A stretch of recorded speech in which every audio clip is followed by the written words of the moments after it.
Bismillahirrahmanirrahim. Assalamualaikum warahmatullahi wabarakatuh. Bapak-bapak, ibu-ibu, mas-mas, mbak-mbak, khususnya adik-adikku sekalian yang dirahmati Allah dimanapun Anda berada.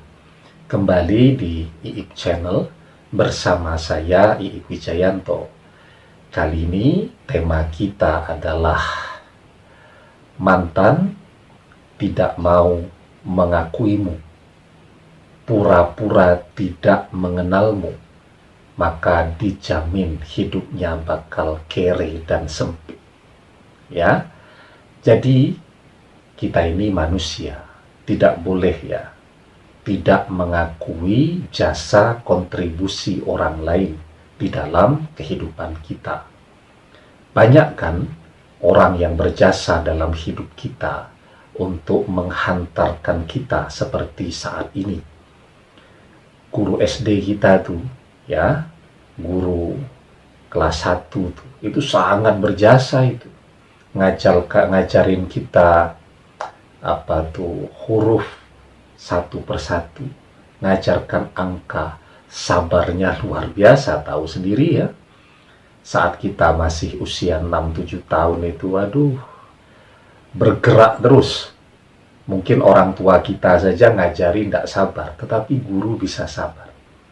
Pernah tidak sekarang, misal di usia saya 42 tahun, artinya masa SD itu sudah, kelas 1 SD itu sudah berlalu sekitar 36 tahun ya.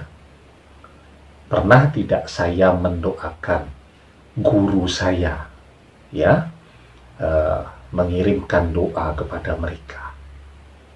Padahal mereka adalah orang yang sangat berjasa dalam kehidupan saya. Misal seperti itu.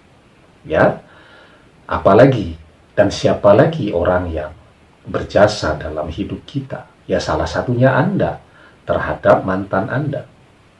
Kenapa saya katakan Anda adalah orang yang berjasa? Mungkin Anda membantu dia ketika dia kesulitan secara finansial.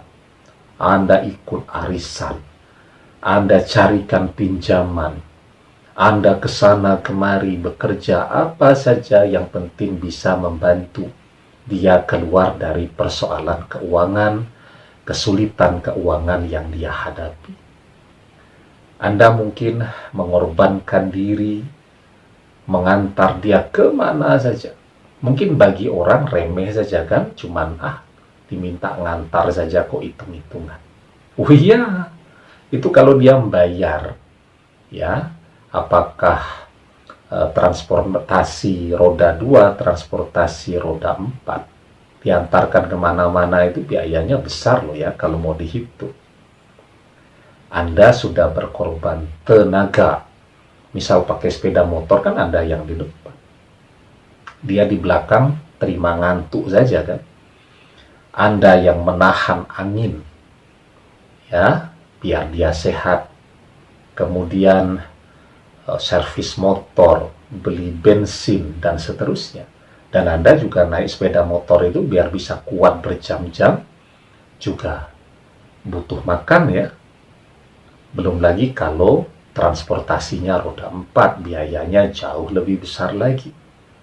Anda orang yang berjasa di dalam kehidupan mantan ya, tetapi kan mungkin saat ini dia bahkan tidak mau mengakui Anda. Ya, siapa tuh? Tidak pernah kenal, tidak pernah dekat.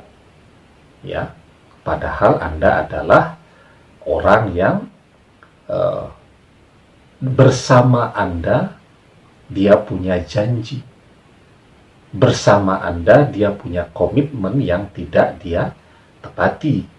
Bahkan mungkin sekarang Anda masih berstatus sebagai calon suaminya yang dia tinggalkan, calon istrinya yang dia khianati, atau malah masih berstatus sebagai suaminya yang tidak pernah dia akui, atau sebagai istrinya ya yang dia tinggalkan. Nah, orang kan biasanya begitu. Ketika sudah jatuh cinta, ya, melihat yang bening-bening itu, daun-daun muda yang lewat begitu, maka dia berusaha menghapus jejaknya, ngakunya masih bujangan, padahal sudah punya istri, sudah punya anak. Ngakunya masih gadis, padahal sebenarnya sudah pernah menikah. Nah, tujuannya apa? Ya tujuannya biar bisa diterima. Kalau ngaku sebagai istri orang, orang yang mikir-mikir itu, aduh kok menikahi istri orang, biarpun pernikahannya misal masih pernikahan siri. Kalau masih berstatus sebagai suami orang, orang juga berpikir, kan? Nah, ini biar apa yang dia inginkan itu bisa dia dapatkan dengan lancar. Maka yang dia lakukan adalah tidak mengakui Anda dan kemudian pura-pura tidak kenal dengan Anda. Mungkin Anda pengen tabayun, pengen ngobrol. Misal Anda tunggui di kantornya, dia lihat, oh ada Anda, dia keluar lewat jalan yang lain. Anda datang ke rumahnya, tidak dibukain pintu. Anda tunggu di dekat rumahnya, ketika dia keluar, dia lewati saja. Pura-pura tidak lihat dan pura-pura tidak kenal. Maka orang-orang ya yang menyengajakan memusuhi seperti ini atau mengabaikan seperti ini. Satu, kalau dia mati, dia wafat, dia meninggal, ya. Jadi ketika orang masih memusuhi dan dia meninggal dalam keadaan masih bermusuhan itu, maka dijamin masuk neraka. Ya, di dalam sebuah hadis Rasulullah Shallallahu Alaihi Wasallam bersabda, la yakhillu li muslimin ayahjuro akhahu fauqa thalasin, faman hajaro fauqa thalasin, famata dakhalan nar. Tidak halal bagi seorang muslim untuk memboikot saudaranya lebih dari 3 hari. Siapa yang memboikot saudaranya lebih dari 3 hari, kemudian ia meninggal, maka dia masuk neraka. Ya, itu yang mereka juga pura-pura lupa. Padahal mereka tahu persis tuh, bermusuhan lebih dari 3 hari itu masuk neraka. Ya, kemudian mendiamkan atau mengabaikan atau bahkan mengaku sama sekali tidak kenal, ya, terhadap seseorang yang sebenarnya dekat dengan dia, itu sebenarnya sama dengan memusuhi. Ya, kan Anda bisa merasakan, dia tidak hanya mengatakan tidak kenal, tidak hanya pura-pura tidak kenal, tidak hanya mengabaikan Anda, tetapi yang dia lakukan lebih dari itu. Misal memblokir nomor-nomor atau akun-akun media sosial Anda. Lah, ngakunya kok tidak kenal, tetapi kenapa semua akun diblokir? Ya, nah, maka ya, orang-orang yang demikian itu hidupnya akan sempit. Ya, seperti yang dijelaskan di dalam surah At-Taubah ayat ke-118, ya. Allah Subhanahu wa taala berfirman, wa 'ala salasati allazina khulifu hatta idza daqat 'alaihimul ardu bima rahubat wa daqat 'alaihim anfusuhum wa zannu alla malja'a minallahi illa ilaihi summa taba 'alaihim liyatubu innallaha huwat tawwabur rahim. Dan terhadap 3 orang yang ditangguhkan penerimaan taubatnya, ya, yakni Di dalam kitab tafsir dijelaskan, beliau 3 orang itu adalah Ka'ab bin Malik, kemudian Hilal bin Umayyah, dan Marrah bin Rabi, ya, yang ditangguhkan penerimaan taubatnya, ya.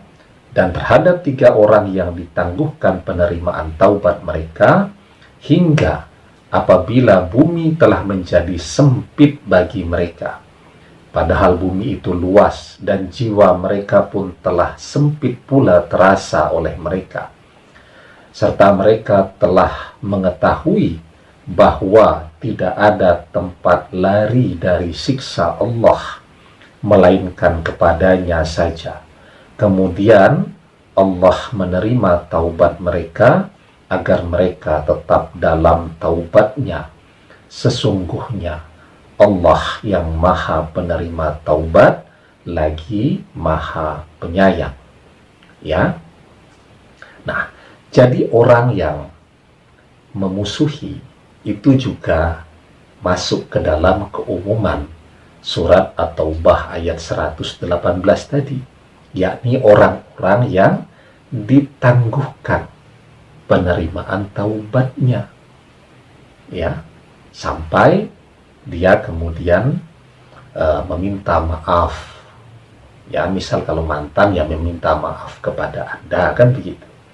Kalau tidak dia lakukan, ya hidupnya akan terasa sempit terus, walaupun bumi ini sangat luas, karena hatinya terasa sempit, ya, dan hatinya akan deg-degan terus, khawatir kalau pasangannya pada saat ini sampai tahu jika ternyata dia punya relasi yang spesial, yang istimewa dengan seseorang di masa lalu dia, yakni Anda, dan relasi itu sampai sekarang masih berlangsung, ya. Nah, kalau sudah seseorang taubatnya ditangguhkan, secara otomatis dosanya jadi banyak, ya. Minta ampun ditangguhkan, dosanya jadi banyak. Kalau dosanya banyak, otomatis dia akan terhijab, doanya tidak ada yang sampai. Dia berdoa agar mudah rezeki tidak sampai, dan seterusnya, sehingga apapun yang dia usahakan terasa sempit, dan dia akan menjadi seperti yang kita cantumkan di judul tadi, jadi kere, ya, jadi kehilangan hartanya, kehilangan kesempatan untuk meraih harta yang banyak, padahal dia punya skill yang bagus, karena dia memusuhi Anda, mengabaikan Anda, dan mengaku tidak mengenal Anda. Demikian, semoga bermanfaat. Wallahu a'lam bishawab. Billahi taufik wal hidayah. Assalamualaikum warahmatullahi wabarakatuh.